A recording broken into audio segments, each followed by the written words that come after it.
we primarily concentrated this month on the great figures within the discipline of mythology who had some connection with and who were greatly influenced by C.G. Jung. And this, of course, is very important because it was as the result of the work of these people that the intimate and yet hard to comprehend connection between the most profound reaches of depth psychology as enunciated by Jung and the great classic myths of the culture came to the fore and came to be established. And this, I think, was a very important development, which, as we may be able to look at somewhat this evening, could possibly represent the salvation, we might say, of the most important and most profound core of Western culture, which, as we are probably aware, is in many respects in a condition of decline. And yet it could be in this particular area that some of that decline might be reversed. Now this evening we will devote ourselves to a figure among the great stars of the Jungian influence, and by which I mean influenced by C.G. Jung, mythological studies. Dr. Karl Kerenyi, my countryman, whom actually as a small boy I had the privilege of having met, both him and his wife, because as you will hear from his little biography, prior to his departure to Switzerland, within the last year of the war, he and his wife Magda were guests at my family's house for dinner. And my father introduced him that this is the great Professor Kerenyi who is about to go to Switzerland, as indeed he did, where he remained. In any event, one thing I remember is that they told, and as I say, I was a small boy, about 12 years old, that Karl Kerenyi's wife Magda said, well, you know, we live in a suburb of Budapest and we still have a horse-drawn carriage. And she said, our two horses that draw us around are named Persephone and Demeter. And so I quickly went and looked up the story of Persephone and Demeter and was duly impressed. Now then, I need also probably to interject here that we may have omitted one important figure who had brought Jung into contact with Chinese lore, and that was Richard Wilhelm, another German. And the reason I did not include him in this series was that it's stretching the imagination somewhat, calling Richard Wilhelm a mythologist. He was a Chinese scholar, and he certainly was very influential not only on the general public but on C.G. Jung himself, because he brought to Jung, when he came back from China, after having been there for a long time, he was a he went to China as a missionary of Christendom, and he came back to Switzerland and Germany as a missionary of China. And I assure you, not the China of the present time. But in any event, he brought to Jung an ancient Chinese scripture, a fairly short one, which came to be translated as the secret of the golden flower. It was a Taoist scripture of a certain esoteric practice. It has sometimes been called a Taoist yoga, which he had discovered and which he had translated into German, and which he then, upon his arrival in Europe, sent to Jung as a gift. He also was the great and first translator of the I Ching into German, and then from German it was translated into various other languages. So Richard Wilhelm definitely needs to be remembered. Wilhelm introduced Jung to what Jung came to call Chinese alchemy, which is really the substance of the secret of the golden flower.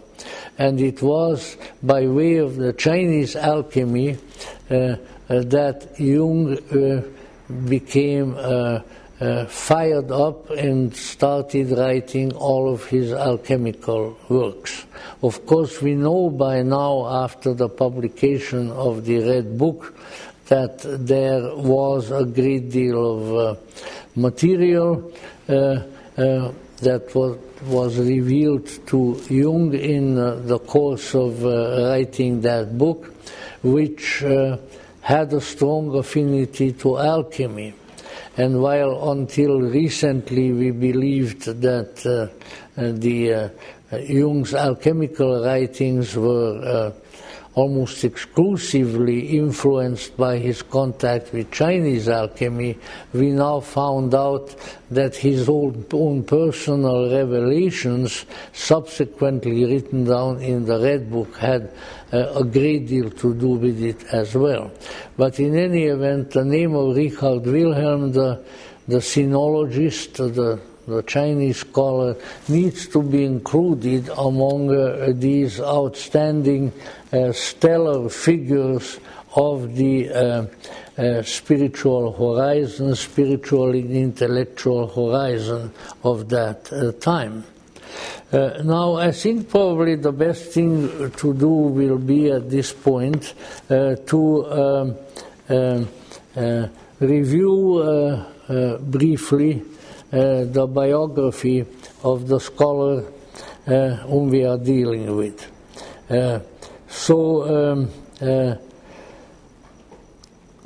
Actually, the Chinese scholar Richard Wilhelm was the oldest of them all. He lived from 1873 to 1930, and he died just after making contact with Jung and co-authoring The Secret of the Golden Flower. Next came the one whom we spoke about earlier, Heinrich Zimmer, who died at the untimely age of 53 years in 1943 in New York City. And last but, of course, in among them, our own Joseph Campbell. And last but certainly not least, Mircea Eliade, whom we spoke last time, the Romanian scholar who carried on most of his work at the University of Chicago. And now, in conclusion, Karl Kerenyi. Karl Kerenyi was born in Hungary in 1897, and he lived to adolescence in the pre-World War I golden age of Central Europe, which was that period of history which all of us who lived there and continue to look back to and to be mourned as having passed.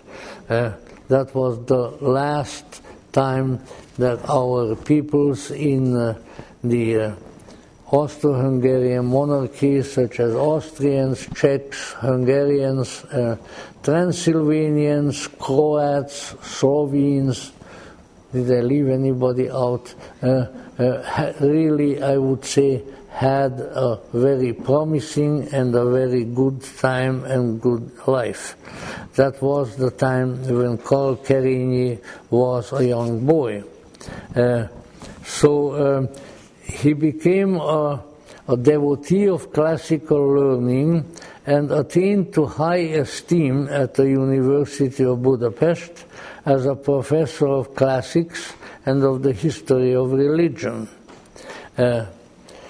Along came first World War I and then World War II, and in the midst of World War II, as the shadows of that war and the coming Soviet conquest lengthened over his homeland Hungary, Professor Kerenyi was entrusted with a delicate mission by the Hungarian government. These circumstances only came to be revealed, of course, after the war. While attending a scholarly gathering in neutral Switzerland, he was to secretly contact the agents of the Western Allies there and bring to their attention the desperate desire of the Hungarian government to leave the enforced alliance with Hitler's Germany and to conclude a separate armistice agreement with the USA and Great Britain. Needless to say, his mission ended in failure because the Allied diplomats would not talk to him about his mission. Now then, Professor Kerenyi arrived in Switzerland on April the 14th, 1943, and soon entered what might be called the hermetic circle of C.G. Jung in Zurich. It has been called that by other authors like Miguel Serrano in his famous little book El Círculo Hermético, which was translated subsequently. So Hungary's loss became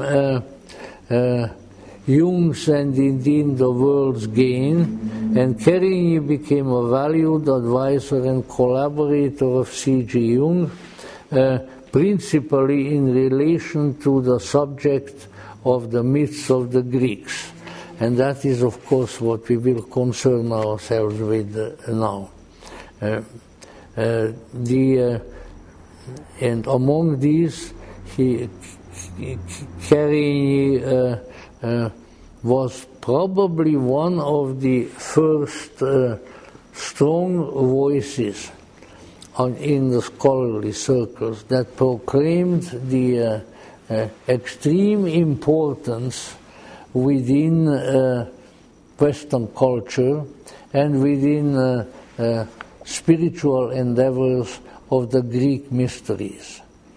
Until Kerenyi and some of the other mystically and Jungian oriented people, there was a great deal written about ancient Greece and very little, at least very little of value was said about the mysteries. Kerenyi was one of the first strong voices in academia who proclaimed that the mysteries of the Greeks, with whom he was particularly acquainted, were of immense importance and were the source, let us say, of the spiritual backbone of Western culture ever after. And this recognition gained further acceptance as time went on, until by the latter part of the 20th century, a good deal and much of great value came to be written and proclaimed about particularly the mysteries of Eleusinian, but also many of the others, the Dionysian mysteries, and the influence of the mysteries on late antiquity with its Neoplatonism and Gnosticism and other mystical philosophies. So he had, Karl Kerenyi had exercised a great and salutary influence on mythic studies in generally. Let's say in general. So Kerenyi became a familiar figure at the C.G. Jung Institute in Zurich, as well as at the famous and palatial villa of Madame Fröbe Captain in Ascona, the Villa Eranos, where the annually Jung, under the presiding influence of Carl Jung, the Eranos conferences took place, which still, I think, contains some of the most interesting and influential material on the spiritual roots of our culture, bar none. It's also interesting that when Professor Kerenyi died in Switzerland, not having been able to go back to Hungary ever because of the Russian occupation and the consequent Soviet government there, that when he died, he was buried on the shore of the Lago Maggiore at Ascona. And his gravestone, to my knowledge, is still there in Greek, in which he states his very strong connection and his high regard for the mysteries of ancient Greece. So, in fact, he passed away on April 14, 1973, exactly on the anniversary of the day when 30 years of his exile were completed. His grave in Ascona, which I just mentioned, which is in the Italian part of Switzerland, identifies him as a devotee and initiate of Hermes. He wished to have that inscription.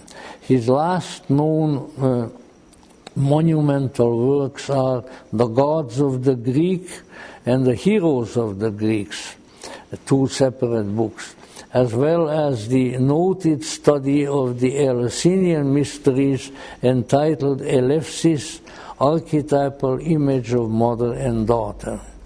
In addition to which he wrote numerous other monographs and essays, some of which have been translated into English. Jungian students are probably most familiar with a small volume wherein he collaborated with C.G. Jung, the volume entitled Essays on the Science of Mythology, which has as its subtitle The Myth of the Divine Child and the Mysteries of Eleusinian, and which was actually the one on Eleusinian was actually written sometime prior to his arrival in Switzerland, but the two men were acquainted with each other. He already was corresponding with C.G. Jung when he left Hungary and went to Switzerland. So China, India and Greece, India being Heinrich Zimmer, because Heinrich Zimmer was by training and by profession an Indologist, although he is best known to us because of his extremely engaging commentaries on the Arthurian myths. So the places and the cultures of these three are radically divergent, yet they are connected for Jung and for us by a common thread called mythology. So in each of these places, the myth, as the spontaneous expression of the depths and heights of the soul, played a signal role, and this role came to be recognized by Jung and certainly by Kerenyi. Let's put it this way, to make it a little more practical. Ever since there have been human beings on the earth, some had unusual, extraordinary, and extremely impressive experiences in their consciousness, in their mind. And these experiences were very different from the everyday experiences of people, whether learned or not. They could be called, and they have been called by Kerenyi, mystical experiences. And these mystical experiences in turn always demanded some application, some expression, some way to be communicated. Why that is difficult to determine.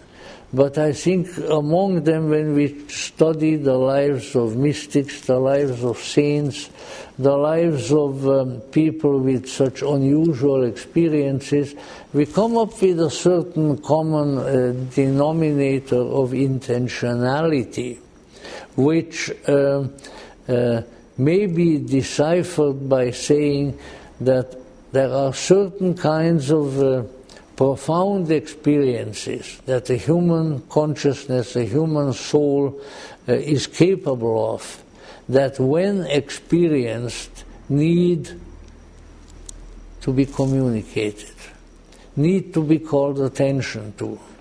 That if such a process does not take place, they become an excessively heavy psycho-spiritual weight in the individual. And for this reason, we find that the overwhelming majority of persons with transcendental and mystical experiences in any part of the world and coming from any tradition tended to make some statements and communications whereby they hoped that their unusual and insight-producing and transformative experiences could be made to some extent and degree available to others and to posterity. And when we look at the writings of Saint Teresa of Avila, or whether we look at the writings of Sri Ramakrishna in India, or many other people, we always find the same desire, the same intentionality. They are trying to tell us something. Now, of course, what they are trying to tell us is very difficult to tell, for which reason their statements, their writings are often difficult to understand, especially by those of us who have not shared even to some minimal extent in the same kind of experience as the authors have before.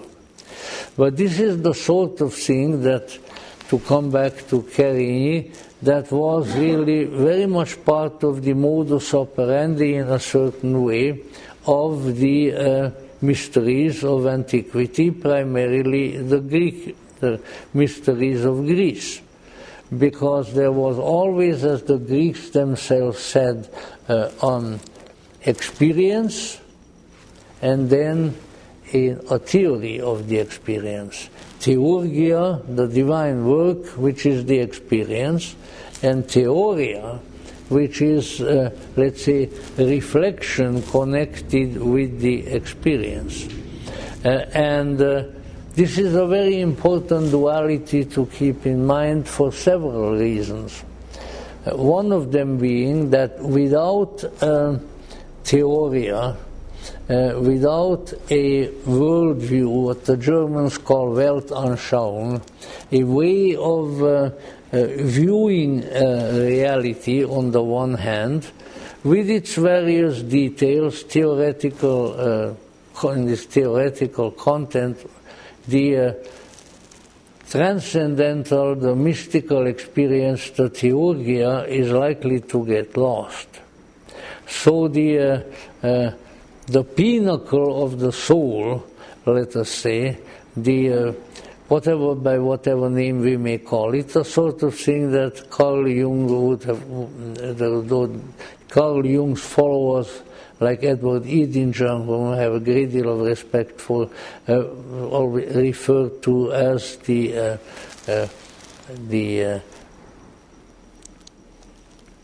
collective unconscious, but the utmost depths of the collective unconscious.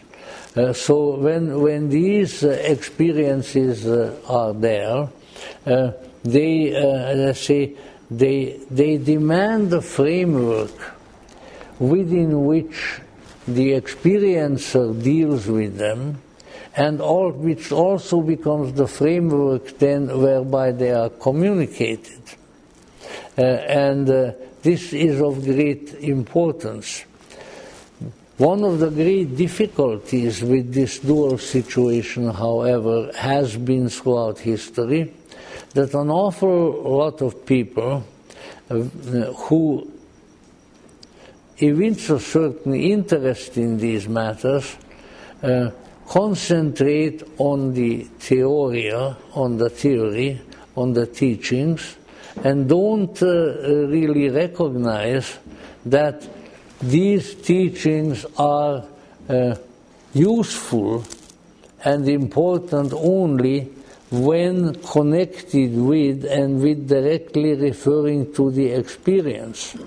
That without transcendental experience, transcendental theory is gravely flawed. But owing to our own cultural religious background of monotheism, to a very large extent, Judeo-Christian monotheism, Islamic monotheism, and so forth, we then turn the theory of the mystery into belief. And we think that if we believe the theory, if we make a sort of quasi-factual statement out of it, then that's enough. However, what happens is that we are left with just the theory and nothing else. And the experience will not necessarily follow the theory. Only a small number of people will extract from the belief systems of a mystical origin the need to address themselves to the mystical experience. They are satisfied with the theory, and it gives them a certain kind of spiritual frisson. When you touch the periphery of transcendence, it really feels good. But the problem, of course, is that often it does not last. This is, to a very large extent, what happened in the 1960s and thereafter with the psychedelic revolution. Now, I am one of these people who does not abhor that particular approach to the mystery. And I have known some people, and we can find exponents, especially in connection with the commentaries on the Eleusinian Mysteries, because after Kerenyi went to the Hungarian heaven, there were others, Rock, Albert Hoffman, and a number of others who wrote also a very interesting book called The Road to Eleusis, wherein the Eleusinian Mysteries are approached with the possible understanding that the experiences in the mystery, the profound experiences in the mystery, may at least at times have been facilitated by substances of a psychedelic nature which were in the keeping of the Eleusinian priesthood and which were included not just by themselves but which were included into a ritual and dramatic structure whereby the mystery story, in that case of Persephone and Demeter, was not only told but re-experienced, and that many of the remarkable results of internal transformation which the initiates of Eleusis experienced may have been due to a combination of such factors. In any event, that particular element is not of exceedingly great importance. But the reason I brought it up is that, let's say, in that period, in the psychedelic era, there were a lot of people who had unusual and at least in part mystical experiences, which, however, in probably the majority of instances, did not produce any great interior transformation or lasting insight. Why? Because there was no framework within which to deal with these experiences. There was no theoria, although there was theurgia. And so we need to remember that these two both are very important to those whom this symbolism is meaningful. They may be likened to the symbolism of the two pillars at the Temple of Solomon. And they are the ones who hold up the temple. But if there is only one, the temple is probably going to collapse, which is what happened. And so,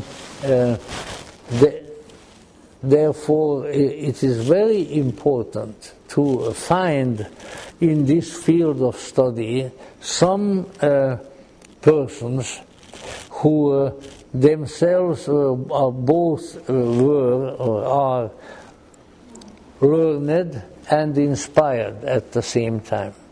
Karl Kerenyi was certainly one of them.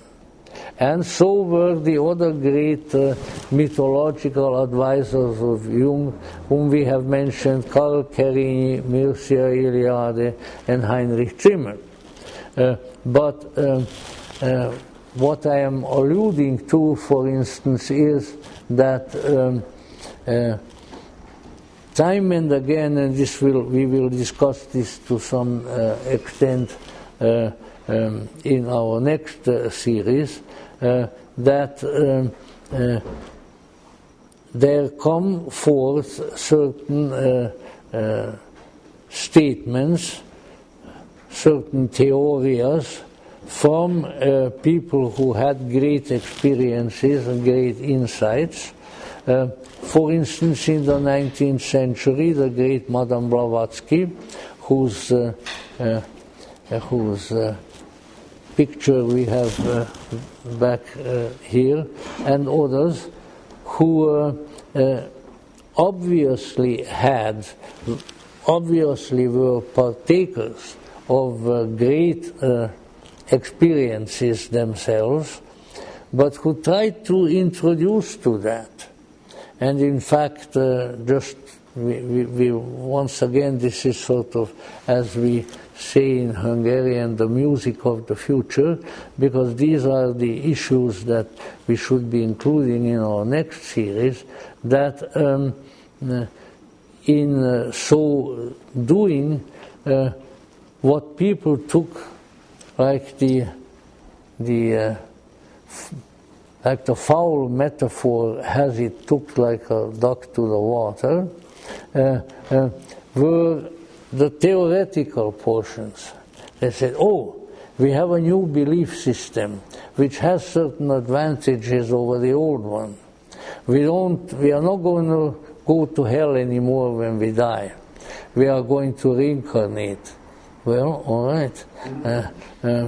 Let's put it that way, that I think by now we know quite well that this world has a lot of features that could be described as hellish. So to come back into it again and again, I don't know, I don't see it as a great and joyous prospect. Let's put it that way. But let's say what I'm indicating is that a belief system arises out of the ultimate results of the mystical experience.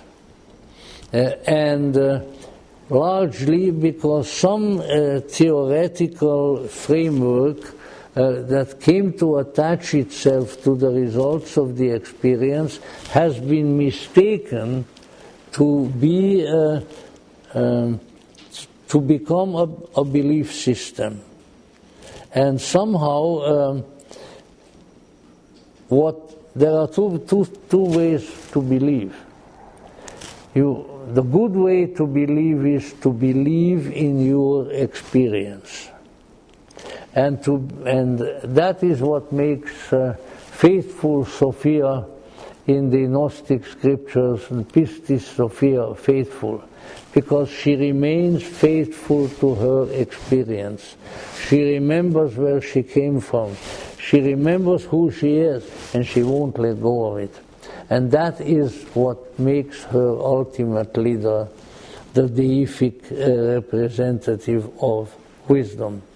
But other than that, when then the initial experience is turned into belief, into theory, then it begins to lose its life.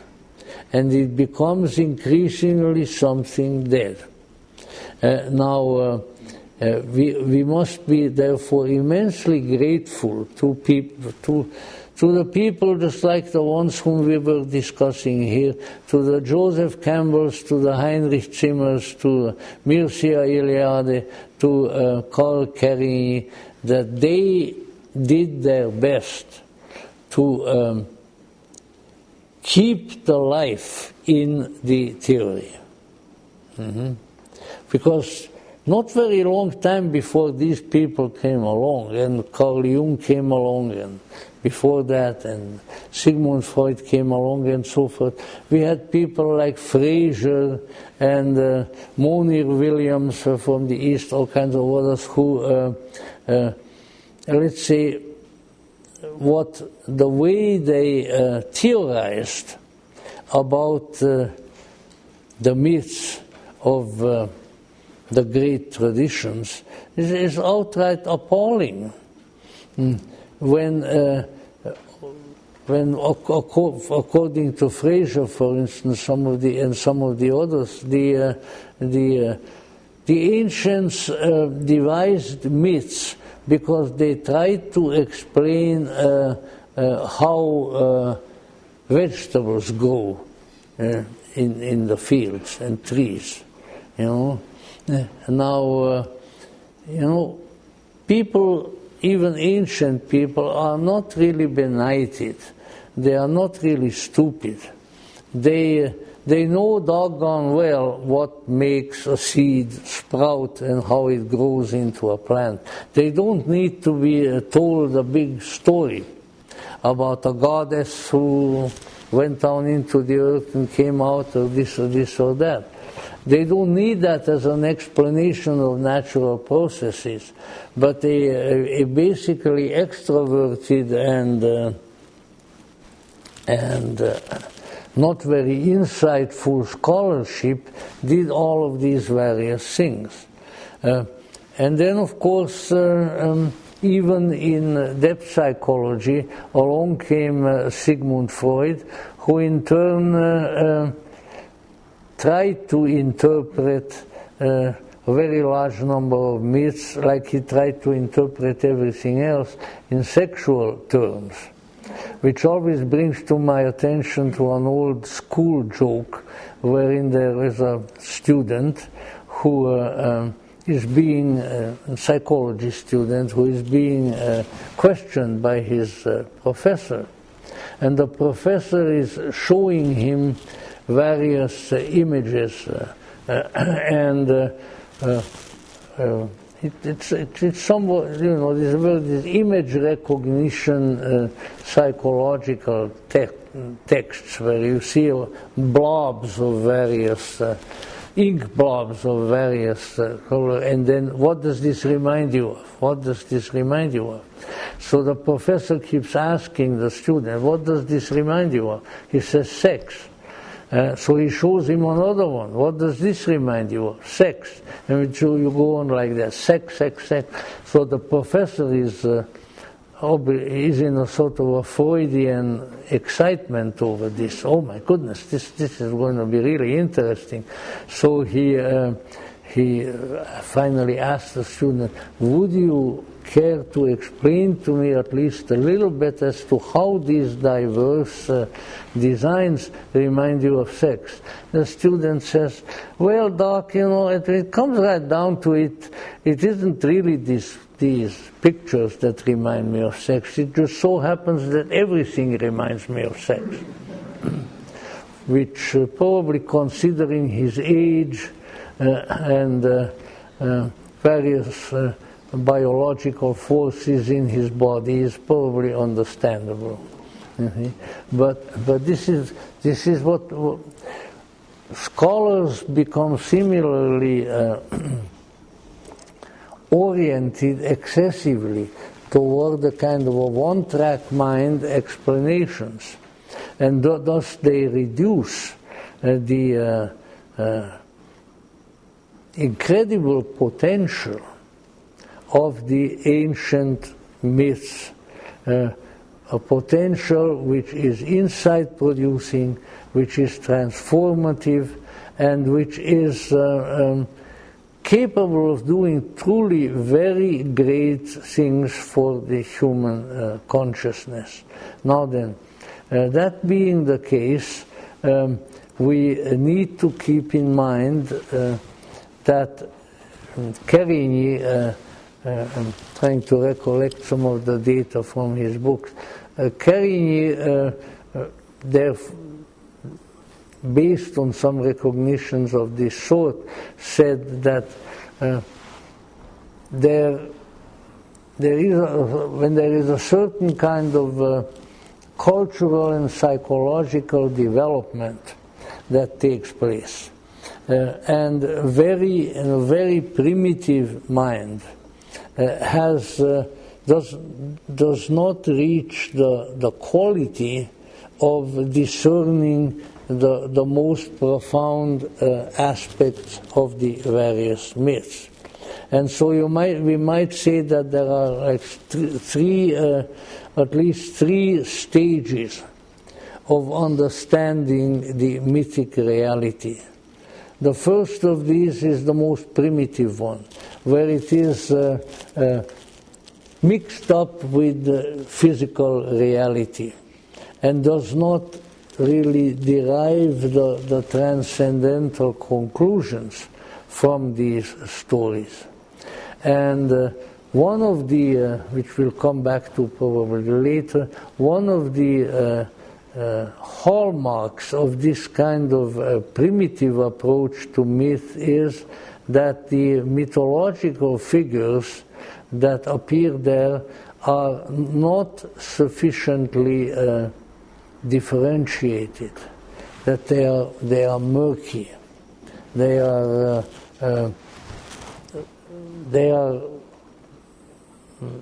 similar to a kind of unprecise, something lacking in precision and differentiation and individuality. And as such, they can be then misused in all kinds of ways. One way of maybe explaining that is when there are certain changes in the orientation of the culture, and certain mythological figures arise, which, however, are interpreted in a primitive psychological way. And this is, for instance, to a great extent what has happened to a phenomenon which Kerenyi actually was very interested in, and I'll mention it subsequently, namely the rediscovery of the deific feminine principle. He said when the recovery of the goddesses of, like the goddesses of Greece, is done in a primitive way, then the figures are not differentiated, and as such you come up with things like the favorite expression of some years ago of this kind of popular mythologizing of the goddess. What that is what people are looking is for a counterpart of the monotheistic God. And my answer for that has always been that we don't need a Ms. Jehovah. So you got to watch out, because these things can happen. So that let's say the characteristics of the transcendental reality are always rich, they are always multiple. They are not just one thing. And that is what often happens when this kind of archaic, primitive approach is taken to the interpretations of mythological figures. I assure you, on the basis of the experiences of humanity, that the deeper worlds, the other side, the other side of ineffable greatness is unbelievably rich, unbelievably diverse, and as such, it is the source of all real creativity and insight. There is never only one way, and the difficulty that we have encountered, particularly in our culture, that as the result of the monotheistic God image, we have become very much influenced by this kind of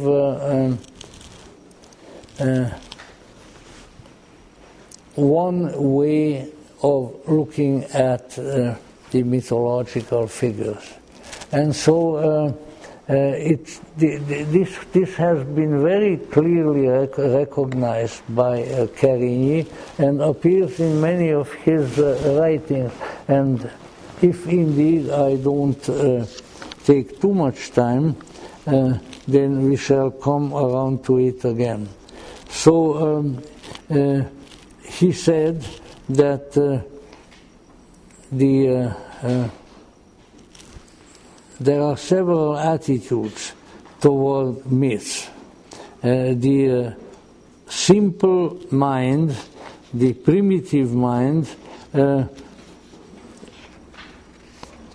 does regard myths as true.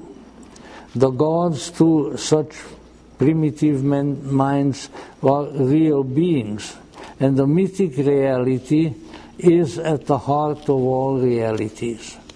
So that you might say in the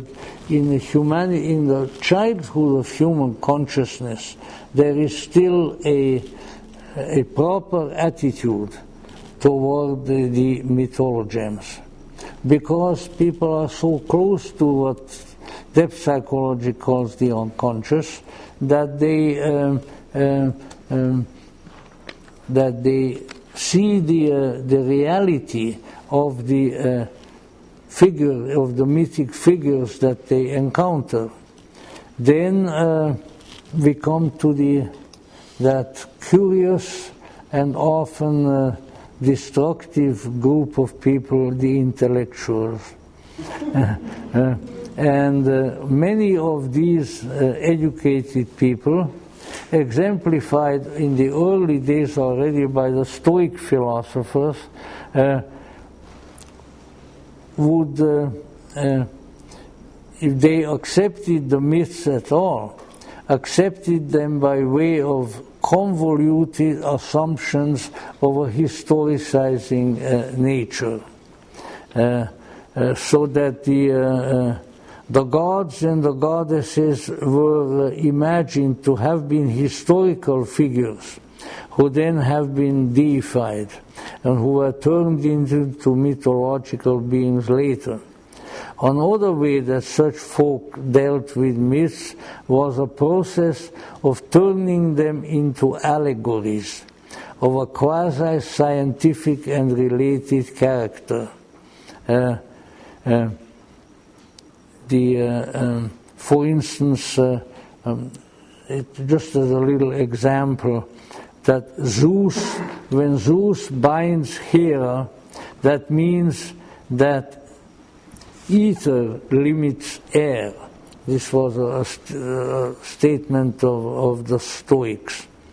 And then, of course, we have the various very reductionistic interpretations of myths, even right down to the interpretations of Shakespeare and so forth. Now, these are both imperfect ways of dealing with the story of the deep internal experience. But there comes the most important element, that of the mysteries. Because the mysteries which looked upon at least certain myths which they chose as experiential, namely as processes which can be re-experienced by individuals right now and thus transform the experiencer. The latter category was, of course, of greatest interest to such persons as Jung and Kerenyi. And so we had, I think, a very fine development in the 20th century by way of the collaboration of people like Jung and Kerenyi.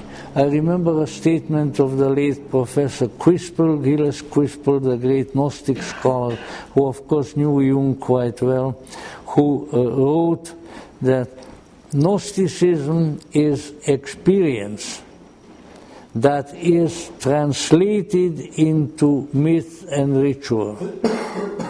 And this is very much in accord with what Jung and Kerenyi said about myth, that myth originates in a spontaneous experience of archetypal realities.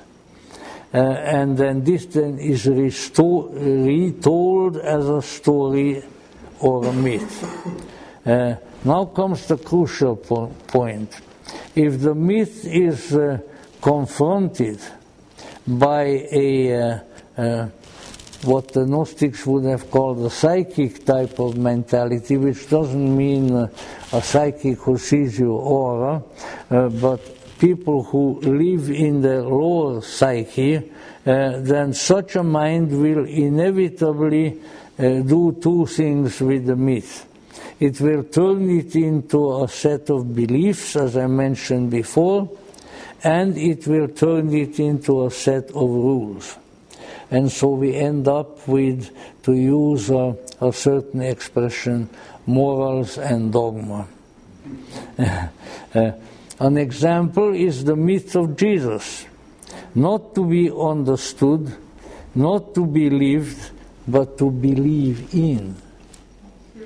That's what happened to it. That's very different. Also, various acts and utterances of a hero that are turned into moral maxims. I think it was Ilian Pagels who justly pointed out that a myth has a meaning, but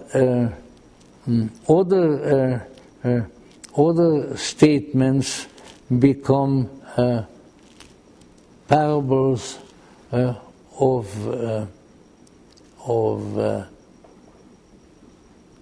to be believed in and are turned into dogmas. And so that kind of a mind, the believing mind, like Moses ascends to the mythic mountain, and he returns not with he does not return with a basket full of spiritual flowers, but he returns with tablets of stone. And then there it rests. People go on believing, they go on obeying the laws, and they become good believing people. Good law-abiding moral people, but that is all. They do not change, they do not grow, they do not transform. And this is a lot of the psychic, this is the lot of when the psyche is fixed and rigid. The Greeks have shown us the way, according to some of these folk like Kerenyi, and he certainly wrote about that a good deal. They have shown the way out of this predicament, and the way to do that was with the mysteries. Here the myths were lived. The initiate of the Eleusinian Mysteries became Persephone. Osiris, similarly, the initiate of Osiris became, they even had some of the scholars have a term for it, became Osirified, which is different from ossified, which means to being turned into bone. Even in Christianity, the imitatio Christi, which is clearly expressed in Gnosticism. For instance, in the Gospel of Philip we find a very potential statement, "Thou hast seen the Son, thou shalt become the Son. Thou hast seen Christ, thou shalt become Christ." For such a one is no longer a Christian but a Christ. This is when the hero of the myth, the hero of transformation, which in Christianity is the Savior, becomes the example. Not only the example, but he becomes the archetype into which the devotee is transformed. And this is possible, of course, by way of the fact that such a potential exists within the individual already. But back to Kerenyi. In his work, The Prolegomena of Essays on a Science of Mythology, he indicates that the origin, the etiology of mythology is present, what makes the myth happen. What does make the myth happen? And he took issue, of course, with such so-called scientific theories of how myths happen, which were, I already mentioned some of these, Bronislaw Malinowski about the social function of myth. If the myth has a social function, it's an epiphenomenon. It is a secondary phenomenon. Kerenyi powerfully contradicted the notion that myths have been devised to explain something. It's not an explanation, it is a manifestation of an experience. He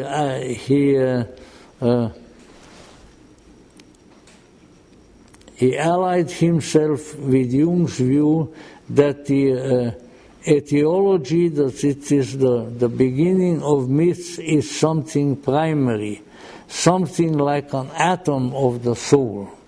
This is a statement by Jung.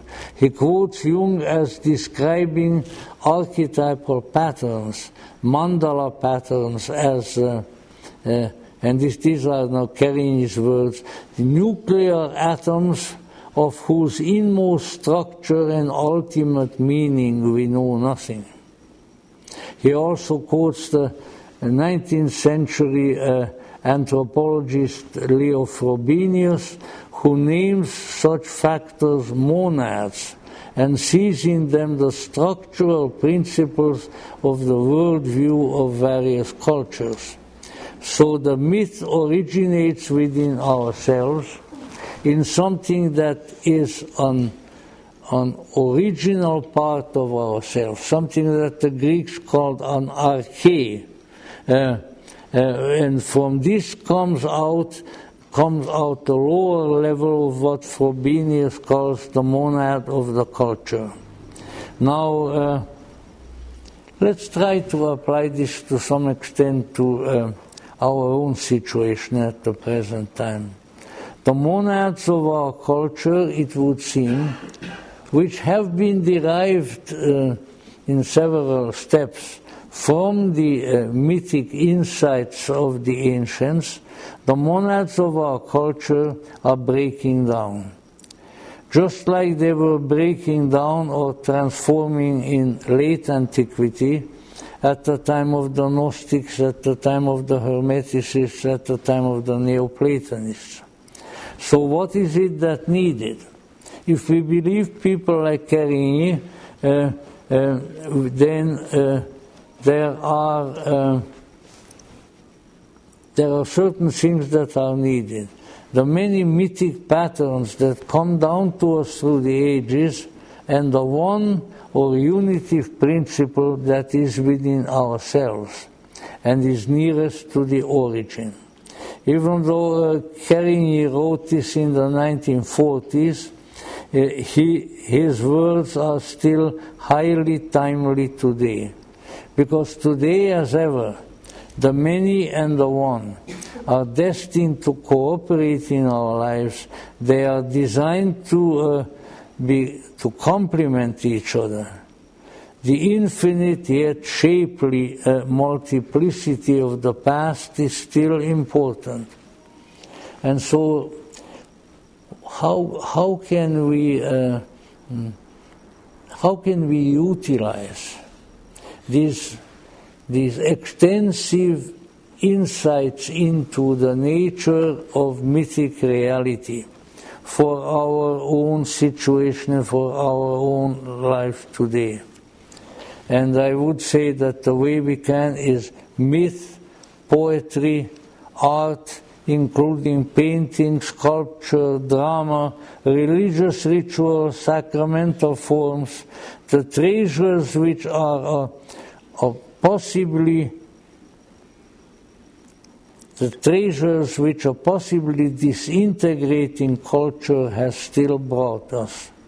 These are valuable, indeed invaluable, for without them we have no authentic inspiration for our insights and no effective amplification for them either. So we need to look at Michelangelo, at Shakespeare, at Palestrina, at the Tridentine Mass of the Eucharist and similar things, because these are the vital food without which our archetypes will starve. They are like magnificent century-old trees when contrasted with the evanescent, puny needs of the contemporary innovations in our culture. Now, it's very, very important. Get hold of the jewels which lie under the ground of this alienated, mechanistic culture, which is increasingly going away from the real. So these matters we need to pay attention to. We need to look at everything that we possibly can that stimulates the mythic insight within us.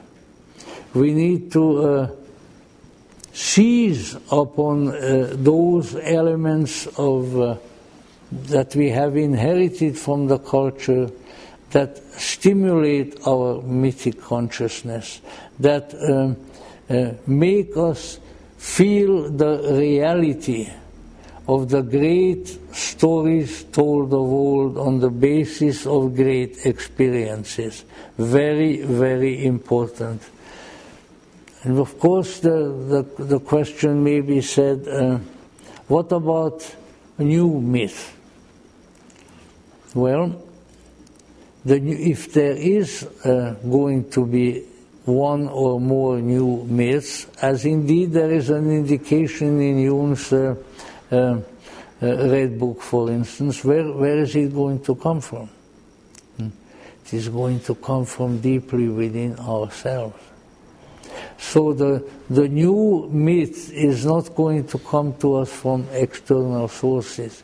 It is going to come from the deepest part of our own nature, especially if we allow good and valid and enduring stimuli to enter our nature and to make it come alive. If we do that, then I think there is undoubtedly a hope for us. And in the midst of that, we, as I indicated before, we need to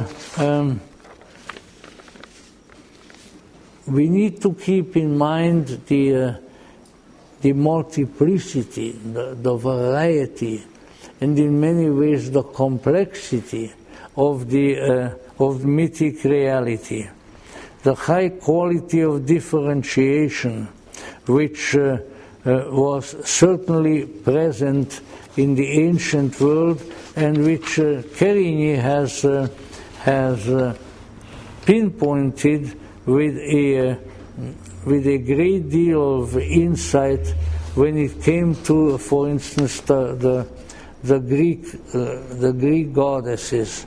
Kerenyi answered such questions long before they were asked.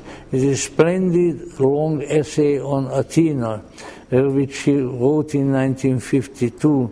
It said, "It is a characteristic feature of Greek religion that the goddesses who make up a significant number of venerable maternal and virginal forms maintain an equal balance with the masculine supremacy of the gods." Kerenyi's treatment of the feminine archetypal figures, for instance, among the Greeks, he has a fascinating collection of essays. He published. It was published as The Goddesses of Sun and Moon. Kerenyi wrote of 3 feminine images entitled The Sorceress, which is Circe, who tries to bewitch Odysseus, the murderess Medea, and the golden one, Aphrodite. So let me see, can I still look at these ladies a little bit here? Yeah, I think I can. So let's see, this is to indicate the variety of the archetypal forms, in this case among the deific, the mythological figures of ancient Greece. So Circe, as Kerenyi calls her, is an Aphroditean archaic sorceress of the earth's far edge. She lives on an island, as Homer tells us in the Odyssey, and she exercises her power by enchanting sailors driven into her territory and changing them into pigs. And as Kerenyi says of her, and this is a quotation, the sorcery of captivation was not without malice. It was a means of exercising power, not love, and it had to be broken by a greater power before the atmosphere of Circe's essential core could flow into her house. The Greeks distinguished between magic and sorcery, as we shall see in our next discussion. Magic is exercise of unusual power to effect benign purposes, the most important of which is the expansion of consciousness. Sorcery is the opposite. It is primarily concerned with power for its own sake. Here's another little quotation from Kerenyi. What offers itself as such primal divine sorcery is the all-transforming power of love. In a fortunate love encounter, power and love are balanced. Moreover, the one is also the other. What produces unfortunate love is that disturbance of balance which appears in love charm magic as a wish to arouse love through power, rather than the impersonal awakening of love as a power over the lovers. I thought I share with you some of these statements by Kerenyi, because after all this is about him. So Circe then stands for the need of the psyche to explore union, but she does it by power. So let's say an example. We need to be loved, but we want to command both our lover and love itself. In general terms, the ego decides what it wants and then uses power, physical, mental, occult, to get what it wants. And this comes up all the time again, and also in some spiritual guys. Haven't we all been treated to the grandiloquent slogans, let us say, such as create your own reality? So what is that? It is manipulation of the life force, of the world spirit. It is a form of sorcery. And of course, so is these egotistical perversions of spirituality come up always again and again. From time to time, and in an earlier period, we were also treated a great deal to the think and grow rich, think and grow powerful philosophy and so forth. And yet, when we engage in these matters, in due course of time, it always turns out badly. I know one of the people who called attention to that in a most powerful way was the late Manly Palmer Hall, who really did not like what another friend of mine used to refer to ironically as the metaphysicals. Now, metaphysicing has to do again with using your consciousness in order to accomplish the personal ends of the ego, while consciousness should be utilized in order to rise above the concerns of the ego and to thereby not let's say, not connect the magic of the soul with external things and with things that are ego gratifying. So, what then is the best way of approaching this? Odysseus, for instance, is quoted by Kerenyi. Because Odysseus does not give in to Circe's sorcery. He overcomes her power motive so that she ultimately says to him, "Come then, put away your sword in its sheath, and let us to go up into my bed." Oh, well, that's nice. So that lying together in the bed of love, we may then have faith and trust in each other. So power is overcome by humanity and leads to union in this particular case. That's very important. Now let me preface this with a contextual observation. When C.G. Jung and Sigmund Freud were still friendly with each other in a fairly early period of Jung's career. And I have seen the, in print, but the reproduction of the letter. Sort of out of a clear blue sky, Jung wrote a letter to Freud, and he said that I am under the impression, I believe, that the Gnostic Sophia, the Gnostic Sophia, is about to return to our world, and it is my hope that we can facilitate that, or that we can bring that about by way of psychoanalysis.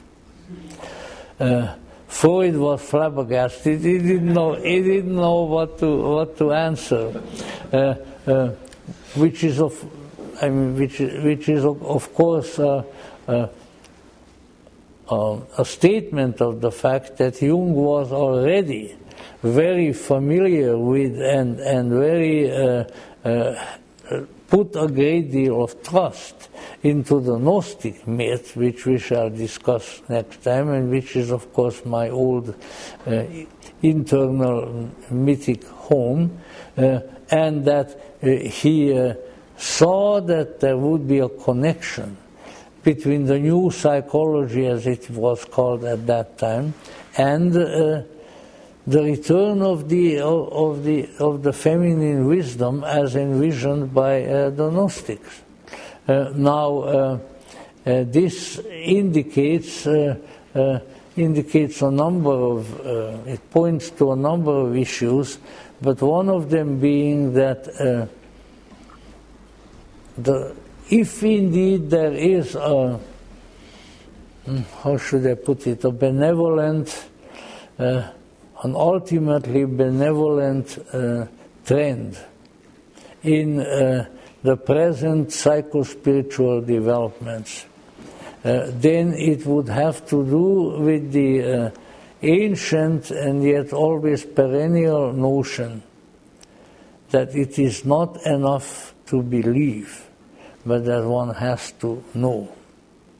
And yet if you look at our present cultural shibboleths too, beginning with politics and political and economic theory and to all kinds of other fields, when you look at the propaganda, you will find that the propaganda always ultimately wants you to believe its statements.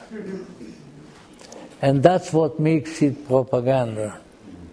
In modern times, of course, the great prophet of propaganda was Dr. Joseph Goebbels in Berlin. And that, I think that the very word propaganda was propagated, was made popular by Goebbels. And there, of course, in the back of that was, you have to believe us. You have to believe me. What if you believe in me, then everything is going to be great. And you can see that all over the place. And here the great answer is that we should take to heart, because while Dr. Goebbels had went to the Nazi beyond, he killed himself and his wife and all of his children. Big mass suicide in the bunker. But anyway, while these apostles of propaganda are no longer with us, the phenomenon is still there. And the way to encounter and the way to combat the phenomenon is, I am not going to believe, I am going to know, because I can know. And I am potentially a knower, and I will pursue that. And when I know, then the road will be clear. Then the picture will be as it ought to be.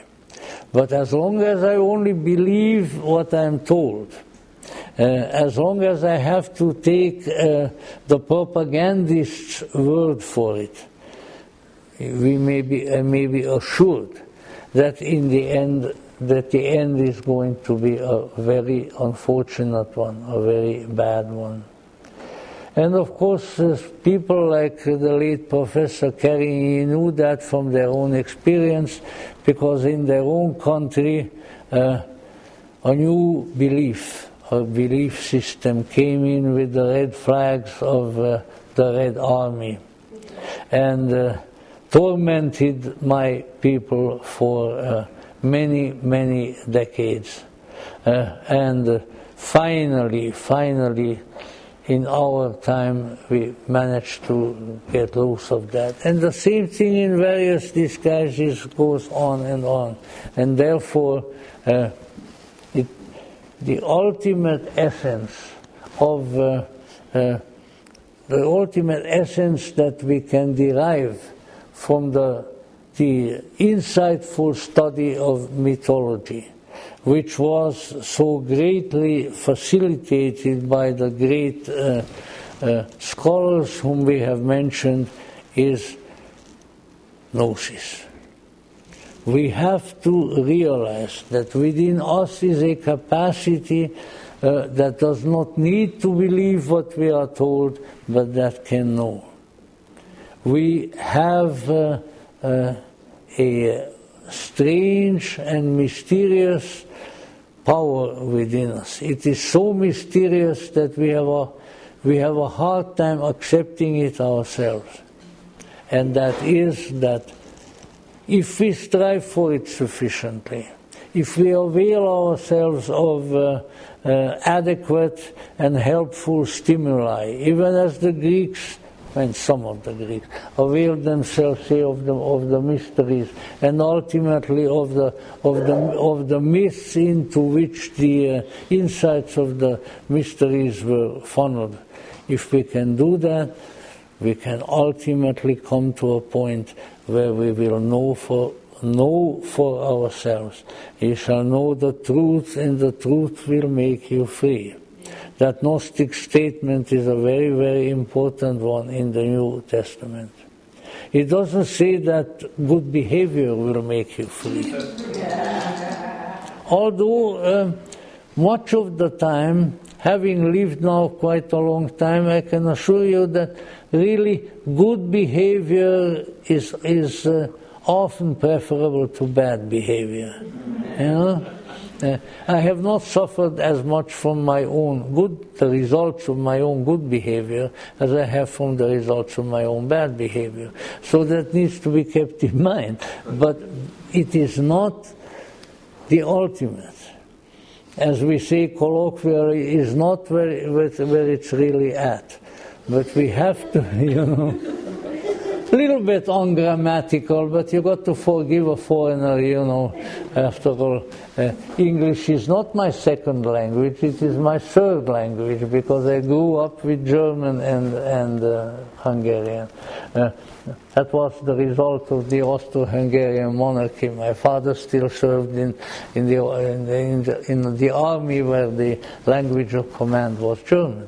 But in any event, it is terribly important to keep telling ourselves, look, I don't have to take the information, so-called, that's in the information age.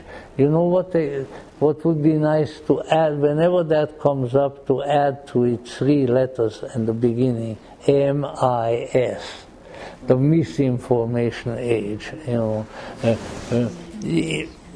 there is no information, there is no propaganda, there is no seduction of our emotions that can equal ultimately our capacity of knowing.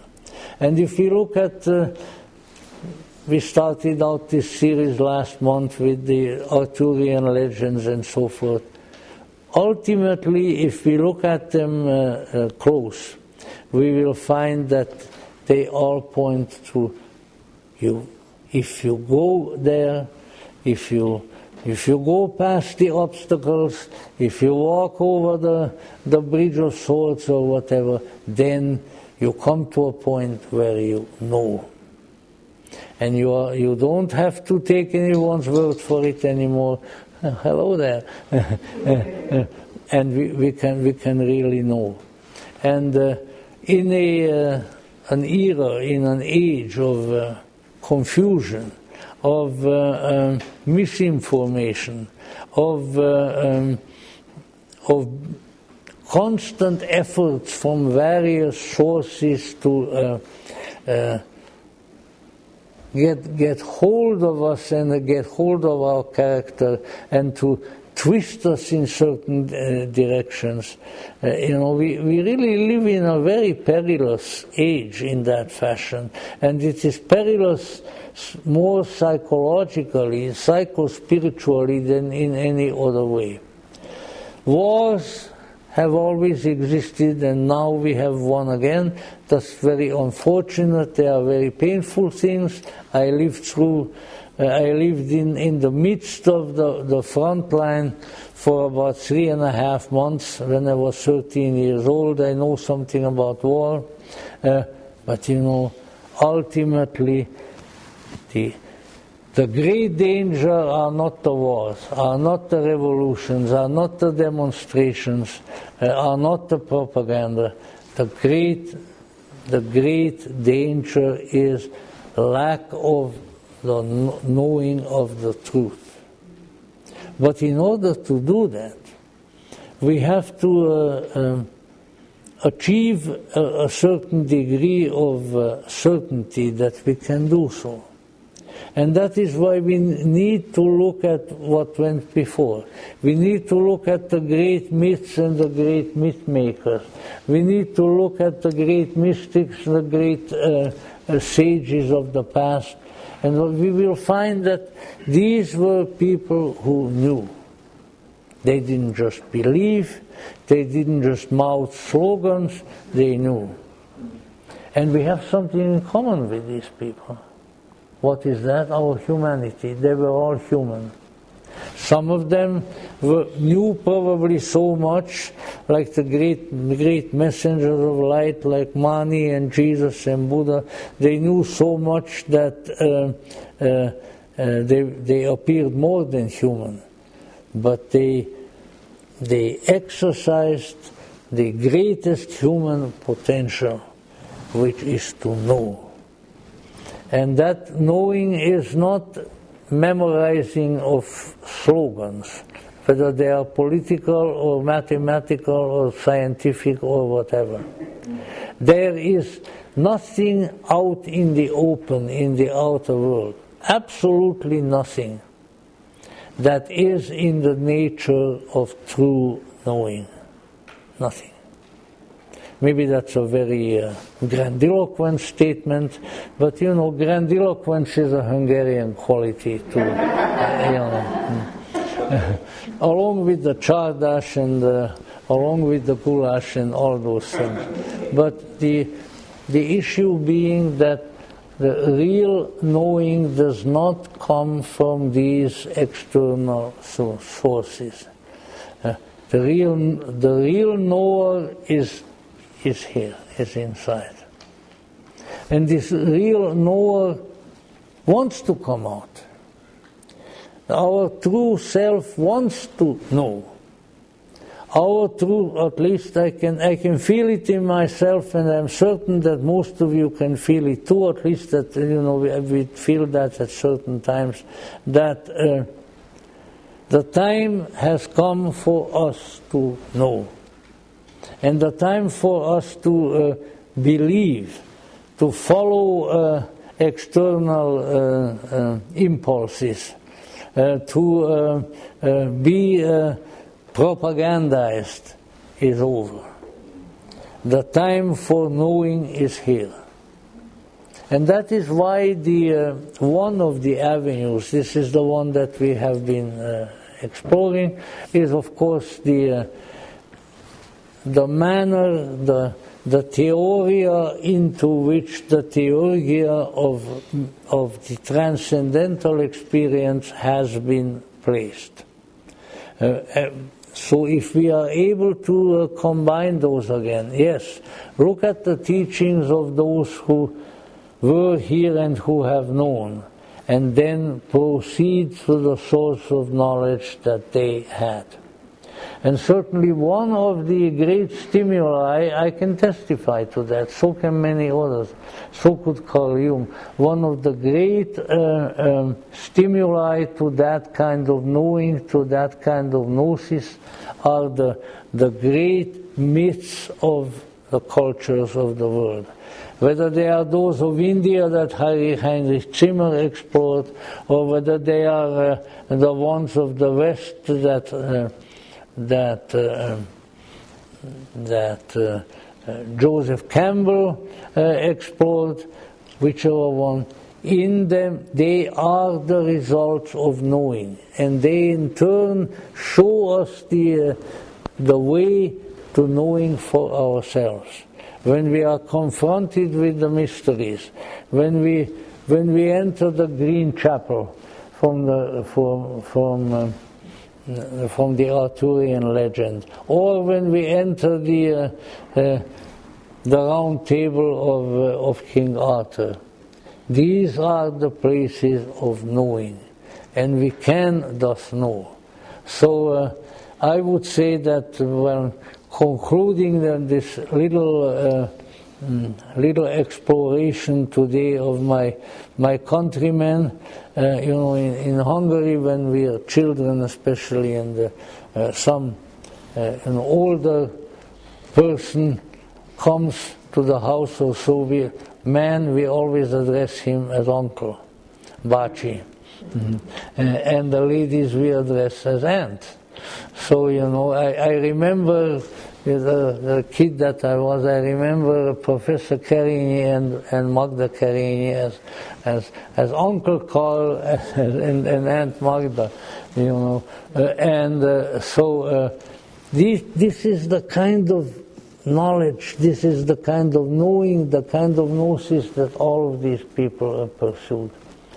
And I certainly saw it, and I spent an entire day from morning till night once with him in a very small group. I mentioned that before with Joseph Campbell. There was no way of getting around it that here was somebody who really knew, and he really knew something. And he was interested in stimulating that knowing in others. And he said that the best way is to get hold of the results of the knowing, of the gnosis, of the insight, of the transformative wisdom that has been here before, the way it has been communicated in the great myths of the world. Because there are some things, and I heard him say this, there are some things that cannot be communicated in any other way but in a myth. And that something is perhaps the one great thing that is worth knowing. The holy order, the ineffable greatness, the fullness, which in such a mysterious and yet utterly wonderful way is we have access to because it is in us. But it is covered up by all kinds of things. And the culture, the extroverted external world is forever there, conspiring to cover that up, to lock the doors which we would have to open up and come to that knowing, because it has its own agenda. But there is really only one agenda for you and me. There is only one agenda for the human, and that it is not changing the ecology of the world or conquering this nation or the other or any of these things, but it is to come to the knowing that is already within us, and that is literally knocking, hammering at that door, because it wants to come out. It wants to come out into the open. It wants to inspire and strengthen and transform our lives and ourselves. It's like the great picture, of course, Michelangelo's great painting on the ceiling of the Sistine Chapel. The finger of the human of Adam and the finger of the divine. When they come together, then we know. Or when we know, that is when we come together. And this is a possibility. And no doubt all the agendas are swirling around us and trying to prevent that. But ultimately it cannot be prevented, because we are knowers. We are toi gnostikoi, as the Greeks would call it, those who know. And that knowledge needs to come out, and then everything is all right. Even in an entire lifetime, it only came out for a few hours. Those few hours were worth it. They were worth that entire life. And this is the great knowing of which the myth has been and is a facilitator. This is the knowing that Jung and Campbell and Zimmer and Mircea Eliade and all of them and Karl Kerenyi served. This is the knowing that they have stimulated. This is what they called our attention to.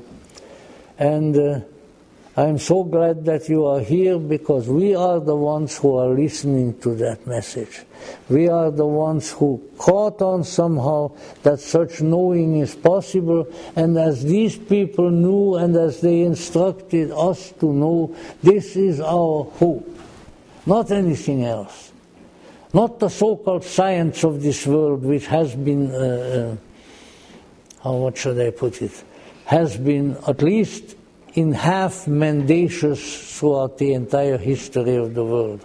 You know, go back a couple of 100 years, and when people were sick, what were done to them? They took their blood out of them. You know, just let it out. That's bad blood. Oh, that blood! It's so hot, and it you know. This is the sin, because that is not knowing. That is the partial little knowledge of external things. But there is a great knowing, there is a wonderful knowing, there is a gnosis which has always been here and which is still here. And the knower inside you and I is knocking on the door. Open it up, let me come, so you can know. And when you know, you will be free. When you know, you will be inspired. When you know, you will be transported to the original condition from whence you have come and which is still available to you. So I hope that whether we're dealing with mythology or other things, and sometimes perhaps the statements that we find are more of an academic nature, but we were dealing with people, and it's with people who truly strove for and who brought this kind of knowing to us. And the way we can pay homage to them is to become real knowers ourselves. This is my wish, this is my prayer, this is my whatever I have within me, this is what I send to you, and this is what I give to you. That we can all know, and that with the divine help we shall all know and truly know, and thank you very much.